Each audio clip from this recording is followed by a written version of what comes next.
कल की तारीख में कांग्रेस ने राज्यसभा चुनाव के लिए 6 नामों का ऐलान कर दिया और उसके बाद से सवाल उठने लगे। कई लोगों ने कहा कि भाई पवन खेरा की तपस्या में फिर से कमी रह गई क्या। तो कई लोग इस बात का दावा करने लगे कि देखिए ना, आप तो कह रहे थे कि भाई इस बार कांग्रेस जुझारू लोगों को राज्यसभा भेजेगी, लेकिन ऐसा लगता है राहुल गांधी की चल नहीं पाई। अब ऐसे लोगों को ही आज ये समझाने की जरूरत है कि राज्यसभा चुनावों के जो कैंडिडेट की सूची आई ना, इसमें चली सिर्फ राहुल की, और ये राहुल की नई टीम है, वो नई टीम जिसमें राज्यसभा का पद सिर्फ उन्हें ही मिल सकता है जो पार्टी के लिए समर्पित हों, जो पार्टी के लिए काम करते हों, पार्टी के लिए लड़ते हों, पार्टी के लिए दौड़ते हों, पार्टी के लिए खून पसीना देने को तैयार हों। 6 नामों में किसकी क्या भूमिकाएं रही हैं, किसने पार्टी के लिए क्या किया है, आज सारी बातें जरा विस्तार से करेंगे। नमस्कार, मैं स्वप्निल और आप मुद्दा देख रहे हैं। दोस्तों, आगे बढ़ें उससे पहले वही छोटी सी अपील। मुद्दा इन दिनों एक गंभीर आर्थिक संकट से जूझ रहा है। एक तरफ हमारे मेन बैंक अकाउंट्स फ्रीज चल रहे हैं, तो दूसरी तरफ हमारे 2.5 साल पुराने चैनल को हमसे लंबे समय तक छीन कर रखा गया था। ऐसे में डे टू डे ऑपरेशंस में मुद्दा को काफी मुश्किलों का सामना करना पड़ता है। लिहाजा आपसे गुजारिश है, यदि आप चाहें तो स्क्रीन पर दिख रहे QR कोड या फिर के नीचे दिख रहे UPI नंबर के जरिए मुद्दा की छोटी छोटी मदद जरूर कीजिएगा, ताकि हमारी बेबाकी यूं ही बरकरार रहे। अब आगे बढ़ते हैं। पूरे देश में राज्यसभा चुनाव को लेकर वैसे तो हंगामा मचा हुआ है, और बिहार में तो गजब का बवाल, गजब का नाटक, गजब की ड्रामेबाजी चल रही है। लेकिन कांग्रेस के भीतर लोग सवाल उठाने लगे हैं कि व्हाट अबाउट पवन खेरा। तो सबसे पहले जरा इसी बात का जवाब दे देते हैं कि पवन खेरा को राज्यसभा क्यों नहीं भेजा जा रहा। दरअसल ऐसा नहीं है कि तपस्या में कमी रह गई है, ऐसा भी नहीं है कि पवन खेरा राज्यसभा नहीं जाएंगे। ये 6 नामों की जो सूची है, इसके बाद अभी जून में फिर से चुनाव होने हैं। इस चुनाव में कांग्रेस के पास कर्नाटक से 3 सीटें हैं और राजस्थान और मध्य प्रदेश से 1-1 सीटें हैं, यानी कि 3 और 2 5 सीटें। अब ये जो 5 सीटें हैं, इन 5 सीटों में पवन खेरा कहीं ना कहीं एडजस्ट होते हुए आपको नजर आएंगे, उसके लिए आप निश्चिंत रहिए। लेकिन इस बार कांग्रेस ने कैसे चौंकाया है, सबसे पहले जरा वो समझ लेते हैं।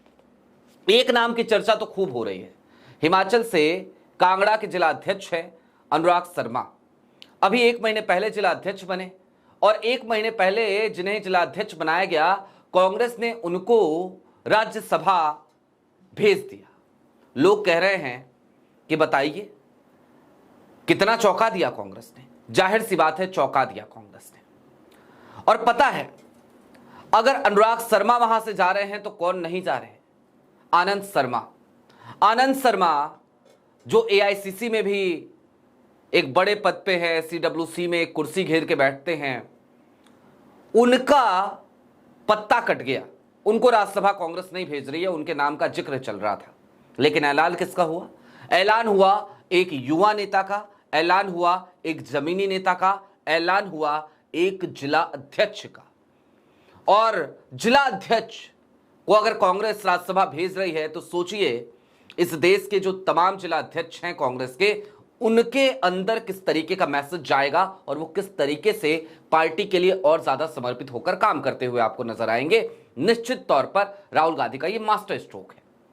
अब इसके बाद जरा उन नामों का भी जिक्र कर लिया जाए। कुल मिलाकर 2 ही ऐसे नाम हैं जो इस बार रिपीट किए जा रहे हैं। एक नाम है अभिषेक मनु सिंघवी का, तेलंगाना से वो रिपीट हो रहे हैं, और दूसरा नाम है फूलोदेवी नेताम का, छत्तीसगढ़ से वो रिपीट हो रहे हैं। लोग कह रहे हैं रिपीट ही क्यों किया जा रहा।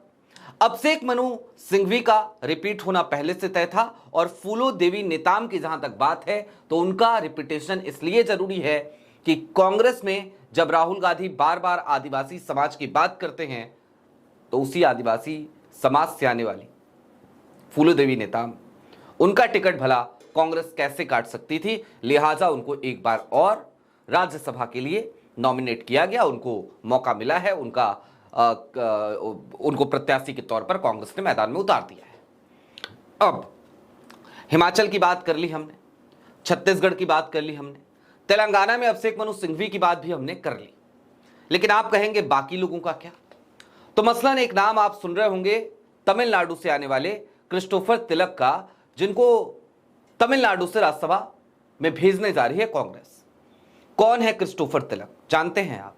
नाम नहीं सुना होगा। कांग्रेस में कुछ लोग ऐसे नेता हैं जो पार्टी के लिए काम तो करते हैं लेकिन डाउन टू अर्थ रहते हैं, जिनके नामों की कहीं कोई चर्चा होती ही नहीं है।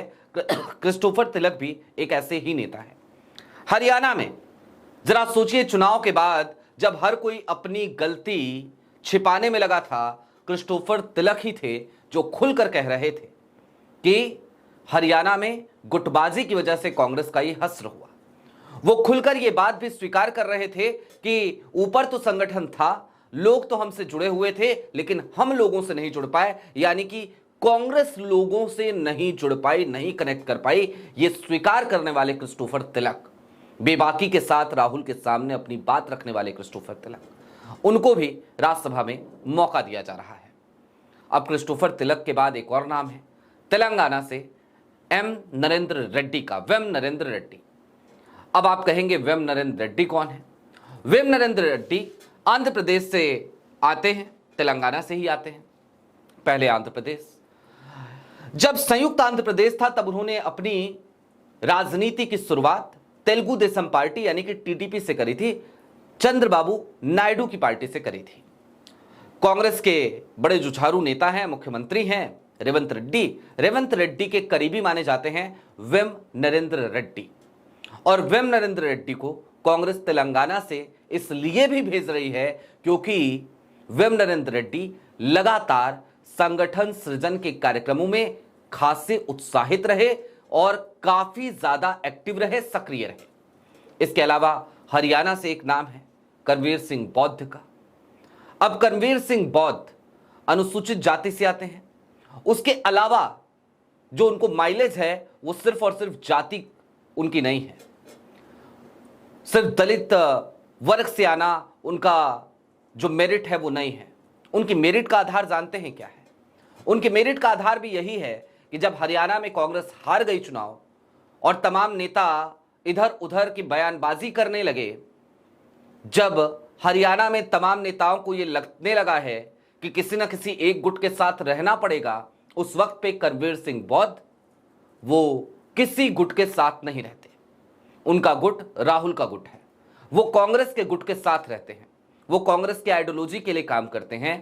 अनुसूचित जाति का जो संगठन है कांग्रेस का, उसके नेशनल कोऑर्डिनेटर भी हैं और उन्हें भी मौका मिला है बतौर राज्यसभा सांसद, वो भी कांग्रेस की तरफ से पहुंच रहे हैं। अब दोस्तों, इन नामों का हमने जिक्र कर लिया, हमने आपको इनके बारे में बता दिया, लेकिन अब जरा ये समझिए ये मास्टर स्ट्रोक क्यों है और कैसे है, और आखिरकार कैसे राहुल गांधी ने अब ये बता दिया है कि दरअसल ये जो नई कांग्रेस है ना, ये नई कांग्रेस, ये नई टीम, ये राहुल गांधी की वो टीम होगी जिसके सामने भारतीय जनता पार्टी कहीं से कहीं तक टिक नहीं पाएगी। अब मैं ये बात क्यों कह रहा हूं इसको समझिए। पहले राज्यसभा चुनाव में क्या होता था? कांग्रेस के पास वैसे भी बहुत ज्यादा राज्यसभा सीटें नहीं हैं, लेकिन जितनी भी हैं, पहले क्या होता था, इसमें बंदर बाट होता था। मैं तो कई कांग्रेस के ऐसे नेता हैं जिनको मोदी जी का एजेंट कहता हूं। उन एजेंट्स को, उन स्लीपर सेलों को, उन गद्दारों को कांग्रेस राज्यसभा भेज देती थी या फिर उनके करीबियों को राज्यसभा भेज देती थी। कांग्रेस का अब तक का राज्यसभा में ट्रैक रिकॉर्ड यही रहा है, समर्पित कांग्रेस के नेताओं को राज्यसभा कांग्रेस भेजे, ये विरले ही देखने को मिलता था। लेकिन आज की तारीख में कांग्रेस की ये नई सूची, कांग्रेस का कि प्रत्याशियों की सूची, वो इस बात पर मुहर लगा रही है कि मोदी के एजेंट्स का जो दौर था कांग्रेस के भीतर, वो दौर खत्म हो चुका है। कांग्रेस के भीतर मलाईदार पदों पर रह के कांग्रेस को कमजोर करने की फिराक में लगे कांग्रेसी स्लीपर सेल, कांग्रेस के गद्दारों का समय समाप्त हो चुका है।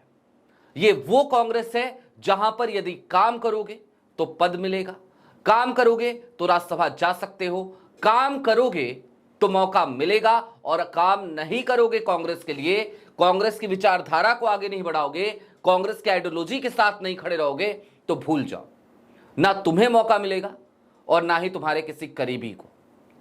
लिहाजा ये 6 नामों की सूची कम से कम स्वागत योग्य सूची है, अच्छी सूची है, कांग्रेस में बदलाव की जो आहट है उस पर मुहर लगाती सूची है।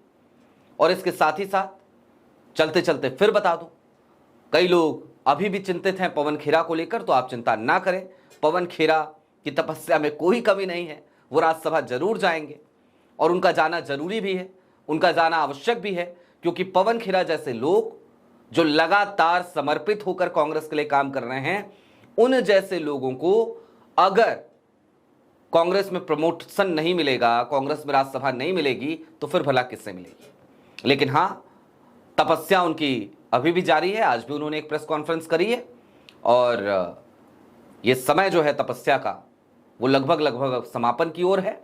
जून में पवन खेरा राज्यसभा में आपको नजर आए, इसकी प्रबल संभावनाएं हैं। बहरहाल आपकी क्या राय है वो हमें कमेंट बॉक्स में जरूर बताइएगा। अभी के लिए दीजिए इजाजत, चलते चलते फिर वही अपील, चैनल पे नए हो तो सब्सक्राइब करते हुए जाइएगा, सक्षम हो तो छोटी छोटी मदद मुद्दा की जरूर कीजिएगा। बहुत शुक्रिया।